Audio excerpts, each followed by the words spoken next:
साबिक क्रिकेटर उमर अकमल ने अपने घर के बाहर आम आवाम के लिए दस्तरख्वां सजा दिया और इन्होंने खुद भी इनके साथ बैठ के इफ्तारी की और नमाज भी अदा की। ये कितने सालों से इसी तरह अवाम को इफ्तारी करवा रहे हैं, मजीद तफसीलात जानिए आज की इस वीडियो में। नाज़रीन, उमर भाई हमारे साथ मौजूद हैं। उमर भाई से बात करते हैं। अस्सलाम वालेकुम।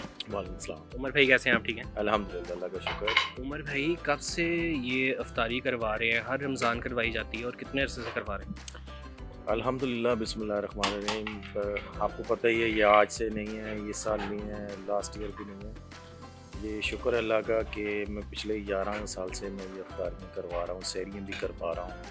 और आप ये कह सकते हैं कि मेरी वालदा से मैंने अपनी वालदा से परमिशन ली थी। पहले इतना अफोर्ड नहीं कर पाता था। लोगों के और भी शौक़ होते हैं, मेरे भी बहुत ज़्यादा डिफरेंट शौक़ हैं, लेकिन उन शौक़ों में से ये एक शौक़ ये भी है मेरा, तो ये मैं बड़ी दिल से करता हूँ। मैं इस महीने का बड़ी बेताबी से इंतज़ार करता हूँ। इस महीने में आप ये कह लें कि जितने शौक़ से मैं करता हूँ, तो मैं अपने बच्चों को भी उस तरह लेके आता हूँ इस चीज़ में। मैं देख रहा हूँ कि बच्चे भी उसी तरह से लोगों को सर्व कर रहे थे, बाइट प्लेट्स रख रहे थे, तो बच्चों की ऐसी तरबियत करने का कैसे ख्याल आया? देखें, मैं जैसे मेरी वालदा और वालिद करते थे खिदमत लोगों की, उससे हमें लगी। और ऑब्वियसली एज ए मुसलमान हमारा बिलीव है कि कभी ना कभी तो हमने अल्लाह ताला के पास जाना है। अगर अल्लाह ना करे, पहले तो मैं अल्लाह ताला से दुआ करता हूँ कि अल्लाह पाक मुझे सेहत, तंदुरुस्ती, लंबी ज़िंदगी दे, मैं अपने बच्चों पे का साया बनूँ। अगर मुझे कुछ हो जाए तो मेरे बच्चे ये इस तरह का काम ना रोकें, फिर उनकी आने वाली नस्लें वो भी इस तरह का काम ना रोकें। ये शौक़ कब और कैसे बढ़ा? ये शौक़ ऐसे हुआ था मुझे कि जैसे मैंने पहले बोला कि इतना अफोर्ड नहीं कर पाते थे हम लोग, एक आबादी में रहते थे, तो इस तरह रोज़ा मैं खोलने जाता था बाहर, और अक्सर ग्राउंड से वापस आते हुए रोज़ा खुल जाता था, तो अक्सर लोगों ने घर पे बाहर दस्तरखान लगाए होते थे। तो उस वक्त से ये मुझे शौक़ था।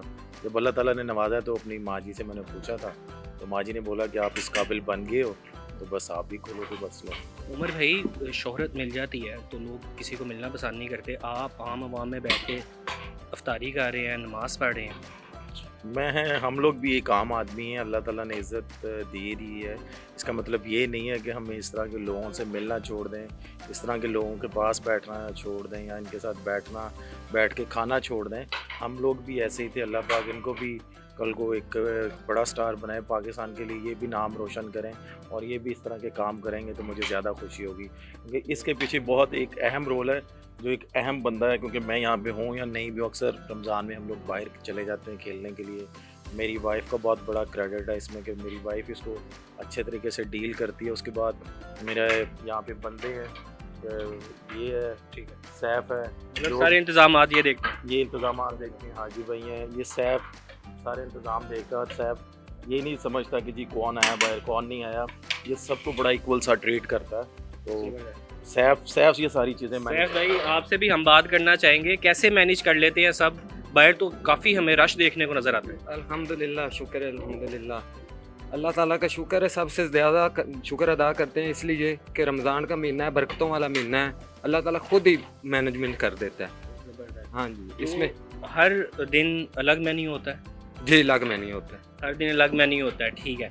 तो सर, ये जो खाना बनाते हैं ये सारा घर का खाना होता है या बाहर से रेडीमेड लेके आते हैं? सारा घर का खाना होता है। सारा घर का खाना जी। उमर भाई, एक प्रोग्राम में आपने कहा था, जब आपके हालात नहीं ठीक थे, आपने कहा था कि एक वक्त था मेरे पास बच्चों के लिए फ़ीस देने के लिए पैसे नहीं थे, स्कूल फ़ीस देने के लिए, तो आप कैसे मैनेज कर लेते हैं सब कुछ?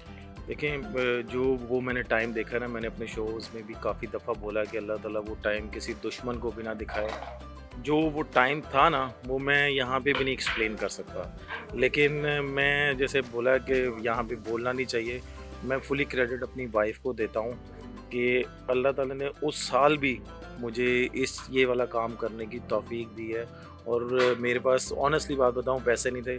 मेरी वाइफ ने अपनी वालदा से बोला कि ये हर साल उमर करवाता है, तो उमर का ये शौक़ है, तो मुझे पैसे चाहिए। तो मैं आंटी का भी शुक्रिया अदा करता हूँ कि आंटी ने पैसे भिजवाए, हम लोगों ने राशन लिया, और इसी तरीके से सारी चीज़ें मैनेज होती रही हैं, और अल्हम्दुलिल्लाह कि अभी तक वो सारी चीज़ें मैनेज हो रही हैं। उस साल भी आपने इफ्तारी जैसे लोगों करवाते हैं नहीं रोकी थी? मैंने अल्हम्दुलिल्लाह नहीं रोकी। जैसे अक्सर लोग कहते हैं कि हर कामयाब मर्द के पीछे ایک عورت کا ہاتھ ہوتا ہے، لیکن آپ یہ کہہ سکتے ہیں کہ اس کے لیے تو میں کہتا ہوں کہ اسپیشلی میری وائف کا بہت بڑا ہاتھ ہے کہ اس سال مجھے یہ لگ رہا تھا کہ میں اس بار کر ہی نہیں پاؤں گا، کیونکہ اکثر ہر سال لوگ آتے ہیں اس امید سے آتے ہیں کہ ہر سال یہاں پہ دسترخوان لگتا ہے، تو میری وائف نے یہ سارا وہ اس وقت نہیں رکنے دیا، تو الحمدللہ ابھی سارے معاملات ٹھیک ہیں، اللہ کا شکر ادا کرتا ہوں، ابھی چل رہا ہے۔ اچھا عمر بھائی، میں دیکھ رہا ہوں ساری چیزیں گھر کی بنی ہوئی تھی، مطلب ہم نے بھی آپ کے ساتھ افطاری کی ہے، سب کچھ گھر کا بنا ہوا تھا، باہر سے کیوں ریڈی میڈ نہیں لیتے، گھر میں کیوں بنواتے ہیں سب؟ کیونکہ میں خود گھر کا شوقین ہوں، گھر کا کھانے کا شوقین ہوں، اور اسپیشلی میرے گھر میں جو کچن والی باجی ہیں ان کو بھی بہت شوق ہے کھانا بنانے کا، تو میں نے ایک کہہ لیں گے ایک سختی سے بولا کہ جو چیز اندر بنے گی وہی باہر جائے گی، یہ نہیں ہے کہ جو چیز اندر بنی ہوئی ہے ہم باہر سے ہی منگوا کے دے دیں، تو اس چیز کا ثواب نہیں ہے، اگر ہم نے شوق پورا کرنا ہے تو ہم اس طریقے سے شوق پورا کریں، مطلب جو خود کھا رہے ہیں وہی باہر بھجوا رہے ہیں۔ الحمدللہ وہی چیزیں باہر آ رہی ہیں۔ بہت شکریہ عمر بھائی آپ کے وقت کا، تھینک یو۔